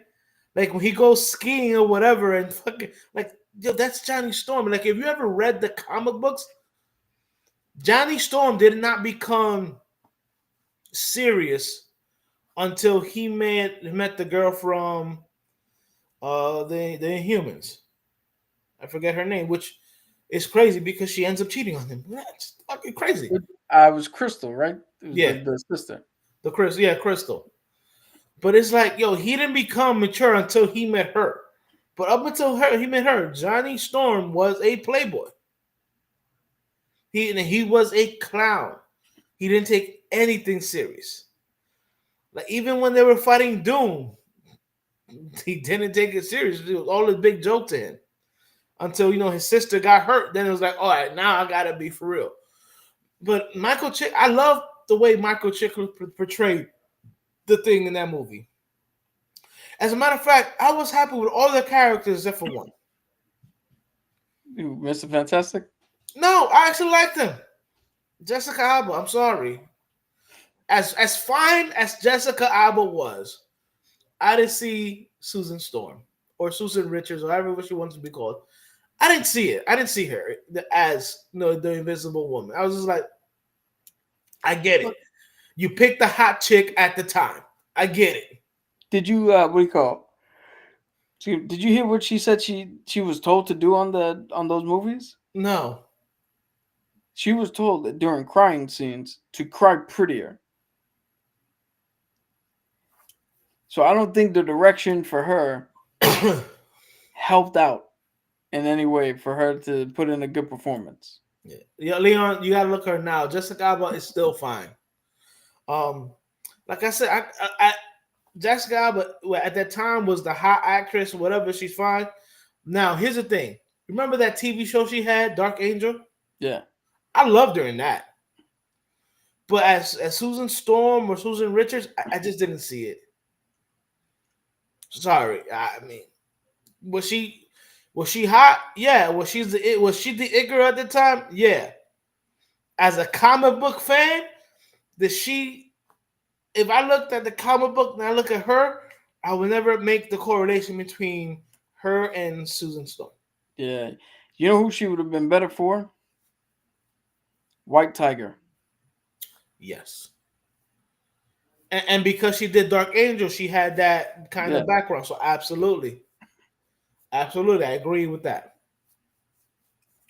But listen, it is a moot point. Man, the Silver Surfer would have been so much better in that movie had they not done some stupid shit. And I'm sorry, Galactus being a fucking cloud really just killed it for me. Yeah. You know what's funny? I actually do like the second Fantastic Four movie only because that is a very good depiction of Doom. I mean, he was able to steal and wield the Silver Surfer's board and power. Like that. Yeah. That's fucking Doom. Doom does shit like that. Again, I didn't have my problem with part 2 was they minimized what the Silver Surfer can actually do, and Galactus being a cloud. Yeah, and to that point, I've seen this during the when I was watching live the trailer drop for Fantastic Four. People questioning Galactus. But he's not much taller than the fucking Statue of Liberty. Blah blah. Part of his power set is size manipulation. I was about to say that. Yeah. Like why? Why in the fuck would Marvel ever write a character that you can't physically fucking fight? Right. Like, all right, Eagle's on the planet, but that's not somebody that you're gonna punch in the face. Like Galactus is specifically somebody that they can punch in the face. Right. People Why would forget you that. not change size? People forget that in the original comic book, Reed Richards doesn't beat him by force; he outsmarts him. Yeah, which is something which is something they might do here before they get sent to Battle World. Yeah. Real quick, Leon, who do you want to pick? Anne Hathaway, bro. At that time, Anne Hathaway was like a teenager, so no. But that's not a bad choice. I mean, not back then. I'm saying now. Right. That would've Maybe been a good now. choice. And I guess you said you didn't even like one, so I'm guessing you were talking about the original Fantastic Four. Like, I'm not saying that the original Fantastic Four was in the 90s or early 2000s, because we actually have an original Fantastic Four movie that was horrible. Dude, Trust me, you don't want to see that one. I remember the day that I found that movie in the stash of bootlegs. I was like, Fantastic Four. When did we get this? Bro, that's on par with the original Captain America. No, dude, yo, I will drop you from this fucking stream. The original Captain America is not good, but it is better than that fucking movie. Dude, Michael Ship was a good. Do you remember the Shield? Do you remember the Shield? Yeah. It looked plastic. And it's still a fucking better movie. I also remember that the Red Skull was Italian and not German for some fucking reason. Yeah, that movie was bad. God damn. All right, look. Yo, Leon, you about to get kicked out of here too with that bullshit. You take Fan Four Stick over any of the other Fantastic. You're talking about the man with my man, the black fucking Johnny Storm. I'm all cool with Michael B. Jordan playing Johnny Storm. I think he has the right attitude for that character. Yeah, here's the crazy part. Out of all the people who were in that movie, he's the only person I remember. Yeah. I don't remember who played Susan. I don't remember who played fucking Richard. I don't remember who played the Thing. I don't remember anybody in that fucking movie. I didn't even watch that movie. I just know that he was there. Miles Teller was Reed Richards. Jamie Bell was Ben Grimm. And Kate Mira was Sue Storm.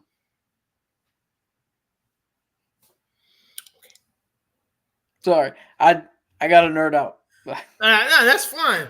But and who do I think is a better Catwoman? Oh, Zoe. Oh, all right. That's hard to say because I don't think Zoe actually played Catwoman.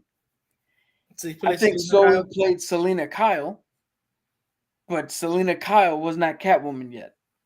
And then I don't think Halle Berry played Catwoman either. I think Halle Berry played female feline. So that's a toss-up. Yeah, listen, look, you know what? At that time, seeing Halle Berry in that suit, I was like, God damn. Then I saw the movie and I was like, oh, God damn. Yo, the fucking basketball scene. Dude, hold on. When did that movie come out? I want to know exactly. I'm going to look this up because I want to know exact 2004. Right? let's see, 2004. I think that was right after she did Swordfish. I was 19 years old when that movie came out.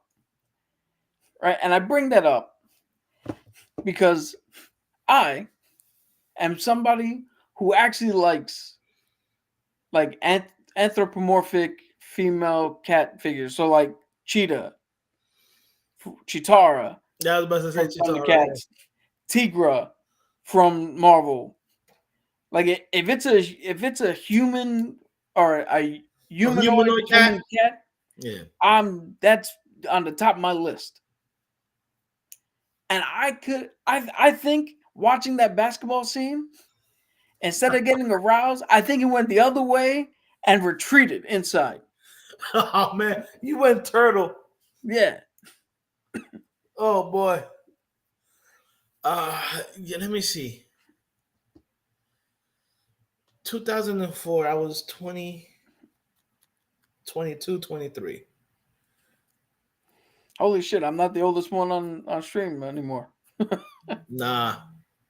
Were you born, Cap? 85. That was 78. Damn. Yeah.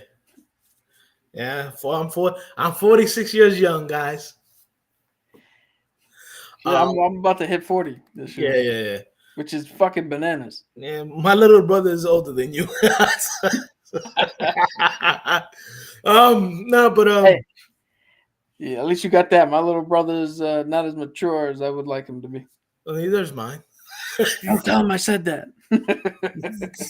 Neither is mine. Trust me. No, but I remember. No, I'm 22, 23, and I'm looking at Halle Berry. I'm like, yo, god damn. Now, mind you, Halle Berry now is still fine. I mean, like, I haven't seen her recently, but when she did John Wick, I was like, man, she would still catch it. I just think that script was fucking horrible. Holy fucking crap! Like whoever the director was and the writer was should never be able. They should have been taken out back and shot. Yo, that movies like that, and the fucking fact that Blade can't get made, and Batgirl was canned even though they filmed the whole thing. Right. That just goes to show me that in Hollywood, whoever is given the money, that they call all the fucking shots. Because there's no way you're telling me that a fucking writer can't read a comic. Or fuck it, you want to read a comic? Fine. Look at Edna Kitt in the fucking original Adam West Batman, where the first black Catwoman was. Yeah. Pick up some shit from there and write a competent fucking story. Absolutely. I sit here almost on a fucking weekly basis and without prep, without nothing, can give you a coherent story of how to put some shit together and at least the elevator pitch on a fucking good movie. Absolutely. How are you not able to write? Like, part of me is like, yo, the writer strike, good. Let the writers deserve more and all that shit for the good writers. Absolutely. But the other part of me is like, yo. Well, you remember, it's the old adage. It's not what you know, it's who you know. Dude, I wish I knew some fucking people right now. And a lot of these writers who do these stuff, it's who they know. Leon said that Zoe Saldana will make a great Catwoman. Not if you watch Colombiana. A good one. He said a good one, not a great one, a good one. I'm sorry. I don't know. I didn't buy her in Colombiana, and I think that was Catwoman like. Okay. Because you know what it is? So to be a good Catwoman, right? Like Anne Hathaway was an all right Catwoman. But to be a good Catwoman, they're missing what I think in today's day and age, writers are going to be afraid to do. And they're not really going to go forward with it. But Selena Kyle not only is a good acrobat, not only is a good cat thief or cat burglar. She has a watered down version of the soup. No, that's Black Cat. I'm sorry, that's Black Cat. My bad. Yeah. Not only has trained hand-to-hand combat and all that other shit, she has weaponized femininity. Absolutely. She knows how to use her feminine ways, her assets as an enhancement to her, as a weapon to distract and get things done. That's what's missing. With the Halle Berry one, they tried and failed to PG-13 it. The Zoe Kravitz didn't even the Anne Hathaway didn't even try. They just got a really good cat burglar. Right? You need somebody who's kind of like a Sydney Sweeney. Maybe even get her. Right. Don't be afraid to build into the character that she knows you're looking at her. She knows you're staring at parts of her. And she's going to use that to get what the fuck she needs so she doesn't have to use her acrobatics or her hand or whatever. Right. It's like, I remember, this is how old I am. I remember watching the original Batman Returns in the movie theaters when it first came out. And man, Michelle Pfeiffer, something about Michelle Pfeiffer. You saw her that she doesn't have this amazing body, but there's something that's about Michelle Pfeiffer when she is doing those scenes with Batman when she licks him and whatever, and you're like, yeah, that's fucking sexy. Like she has that embodiment of that sexiness. You know what I'm saying? Yeah. And because they weren't afraid, they were allowed to go there. Right. Well, it's a Tim Burton movie. It was rated R. I mean, come on. Again, a lot of these superhero movies, I keep telling them, anytime they put a PG-13 rating on it, they're watering down the content. But I mean, I think you could do that in a PG-13 movie. You can have her weaponize it because I mean, we don't need to get graphic with the shit. You don't need to get graphic with it, but what I'm saying is that to me, like when they make it a PG-13 movie, writers and directors are so scared to push the envelope. Yeah, they don't want to get that backlash. You know what I'm saying? Yeah. Like when Batman Returns came out, it was in the 90s, and they didn't fucking care. Yo, the whole reason that Joe Schumacher got put on board is because after Batman Returns, the studio and the toy company was like, yo, we can't sell these toys. Right. You made a fucking horror movie. Look at the Penguin. We can't sell that shit. Like, yeah. I mean, but that's what do you expect when you have Tim Burton as fucking come on now. But yeah, I mean, but then again, that was more Tim Burton's vision of Batman was actually closer to the comic book version than at that time. Now, again, there've been so many rewrites and relaunches and everything of all these characters that is not as dark as it was before. Like people forget, and I know this is a little bit off topic. The original Turtles were in black and white, and they were very violent comics. Yeah. You know what I'm saying? When they put them on TV, that's when they made it more kid-friendly. But I remember grabbing that comic and reading it and be like, oh shit, oh shit. I'm like, this is not the same Turtles that I saw on the TV. You know what I'm saying? So, I think that nowadays people are too scared to push that envelope because they're afraid of that backlash. But I'm so fucking personally tired of the backlash, man, because it almost feels like we're told, right? Especially guys like me, right? I'm into D&D. I like playing video games, all that shit. I love using my imagination, creating stories, building worlds out. And I'm told all the time that that's childish shit. I gotta be, man. Women all the time are like, yo, that's fucking stupid. They get an ick, all that other bullshit, right? But at the same token, not to put you off, I'm 46 years old. I love playing D&D. I still play video games.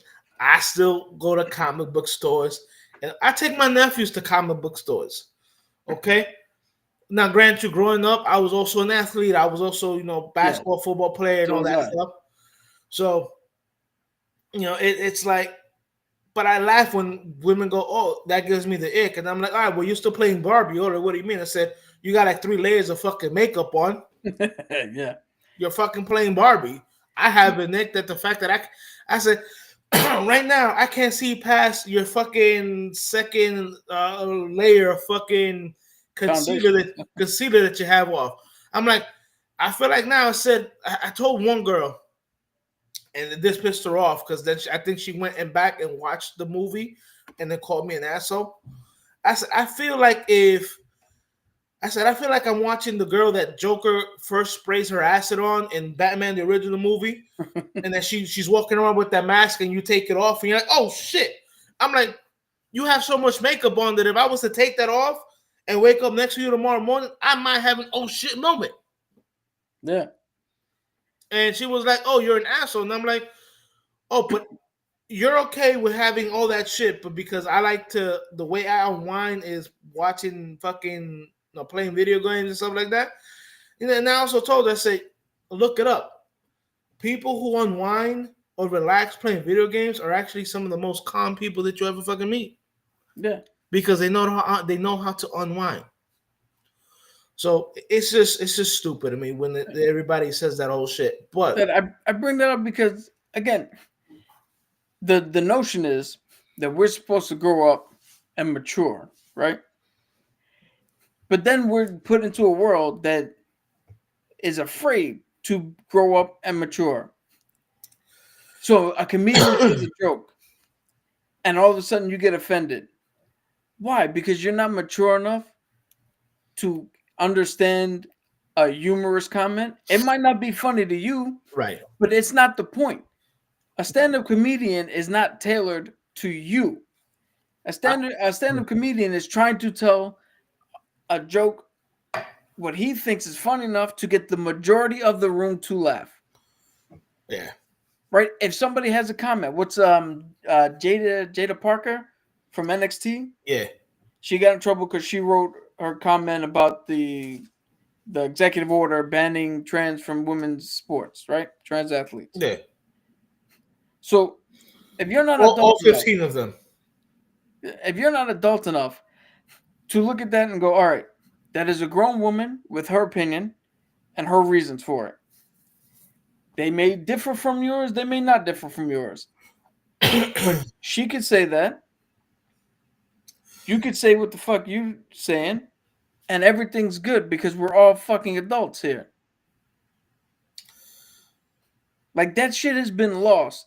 The fact crazy thing is that nobody wants to. Everybody wants to be right, and like I tell people, I said, everybody has their own version of right. And it could be my version of right can be different from your version of right. You know what I'm saying? True maturity is understanding that everybody has a fucking different opinion. Yeah. And that your opinion is not fact. Yeah. True, to piggyback off what you said, true maturity is to know that when somebody said my truth is whatever, that's part of the truth. Because that's their truth from their perspective. I remember. So now to get the full truth, you need the other perspective. Right. I remember telling people growing up, and I remember one of my aunts told me this, because I said this is many years ago when I was a teenager. And she goes, that's part of the most mature thing I've ever heard anybody said. I said, there's 3 sides to the truth. And somebody goes, what do you mean? I go, your side, my side, and somewhere in the middle is the actual truth. I'm like, so there's actually 3 sides to the truth. But getting back to some of these comments, Leon, I hope we get a last Ronin movie. I hope we do. Dude, the last Ronin movie was announced. Was it? Paramount. Yeah. Yeah. Oh, nice. But when is it coming out? I'm about to look it up to see if there's any further details. They probably do that bullshit where they leave you in suspense. 2027. Yeah, Leon, you're right. Listen, I wasn't particularly fond of the halftime show. I enjoyed the fact that he stuck it to certain people and certain beliefs. I go, but to me, was it entertaining? No, but it was more of a statement than entertainment. So, and again, you have that's your opinion to say you didn't like the halftime show. That is your opinion. That is your truth. If somebody doesn't like it, I'm old school. If you don't like my opinion, then fuck you. Bite me. Yeah, I like with the halftime. I'm not big into rap necessarily. I like more the fact that Sam Jackson played that character and Yeah. interjected from time to time. Right. I was like, all right, that's a cool concept. Right, because it had never been done. That kind of thing had never been done where you got a celebrity who literally is coming in from time to time, dropping some kind of message. Not so subtle. Right. And then going into another song. You know what I'm saying? But I, on the other hand, enjoyed it. I thought it was dope. listen, like again, I'm not a big Kendrick Lamar fan. The concept and his message, to me, it was great. Was it an entertaining halftime show? Not to me. Sorry. That's what it is. I grew up, I've watched a lot of Super Bowls, people. I watched a lot of halftime shows. You know what I'm saying? Was it cool what he did? And he was one of the very first people, I think he was the first artist in the Super Bowl to actually like do a political kind of message. Most people go in there and they do do their greatest hits. Yeah, they do their greatest hits. And then they walk off and then that's it. Bro, Leon says Sister made it worse. I'm like, yo, bro, I had to ask a friend of mine who that was. I was just about to say, that's who that was? Yeah, the girl in the red, that was Sister. I'm like, I literally turned to my friend and go, who the fuck is that? And he's like, oh, that's Sisters. And I'm like, I don't know who the fuck that is. You know what's crazy? As Marvel fans, I thought y'all would enjoy all the hidden eggs that was in that halftime. Did y'all notice the A minor he was wearing as a chain? Oh my Dude, goodness! I was literally watching it on Toe's iPad because we were at the rehab facility with my dad and we were watching it on the iPad. So I could not see details. Listen, I was at a bar, so I was distracted. Bro, he wore like a lowercase a chain. Nobody got it. That is the A minor. Had I had seen it, I would have got that. Yo, I mean, that's fucking blatant. That's crazy. It was dope. It was a lot of hidden eggs in there. Listen, you leave Serena Williams out of it, okay? She can't sit down. She's still crip walking to this day. Sure. Were you paying attention to anything we were saying for this back half of this episode? Were you hearing? My phone actually died. It messed me all up. Okay. So I'm going to ask you, the common man, the same question that was asked to me. How do you feel about a black Captain America? It's amazing. It's kind of like the black president is dope, but it's like how I'm surprised it was allowed. I don't know if that makes sense. Like I can see all the backlash is getting already. I can see the setup. Oh look what he said. Like I can see they're trying already. It bothers them, but it's dope. I enjoy it as a black man. I mean, we want something too. Shoot, let me be Superman. But is it getting backlash? Huh? Is it getting backlash? What we were talking about earlier, the comments he made. No, I mean him being black. Period. The comments he made, like I said, I feel like they're blowing it out of proportion because he is black. Not so much now. There was a little bit when it was like first done. But I get we already had the TV show, so I mean it's the iconography's there. He looks great in the suit. Like, if Chris would have said the way he said, would it be such a deal? Is his name Chris? The Yeah, other? Okay. it is Chris. I honestly, I don't think so. I know, but if we take race out of it, I know for some reason a lot of people don't like Anthony Mackie. Period. Yeah. Like I got a friend who just refuses to watch anything he does. I'm like, I don't know why. I don't see anything wrong with his acting style or him as a person, but as we would talk about, man, if we're gonna be mature, we're mature about everything. You don't like him, that's cool. Sucks that you don't get to enjoy his work, but hey, that's you. That's a you problem. Word. I'm still gonna watch it. I'm still watching it. Mm-hmm.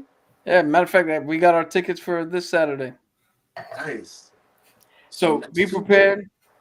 We're going to drop a out of the trailer, and out of the theater immediate reaction, and then stop by next week because we are going to be reviewing the movie. Me and Toe are definitely going to see it. So it releases this Friday. Yep. Tell Toe to take his I camera. don't work on Monday. Ooh. Nobody works on Monday. There's people who work on Monday. Word. Yeah, they call suckers. Nah. So I might just either go do a Sunday thing or a little Sunday matinee, or maybe just go watch it on Monday. Yep, so we'll be here reviewing that. So, as we say for the home game here, we're just about wrapping up, right? On that note, tomorrow may or may not have a sports cast. Stay tuned to your local channels for that one. Thursday, I'm gonna see what I can do. There we go. We're gonna see. Thursday, I think either Gigi or Ray, depending on how he feels, are gonna host the Wrestling with Knuckleheads, Right. either on Gigi's channel or somewhere. I don't think there's gonna be a show on the show with Ray and Gigi, but if there is, somebody else is gonna be. It'll probably be Ray. It'll probably be Ray.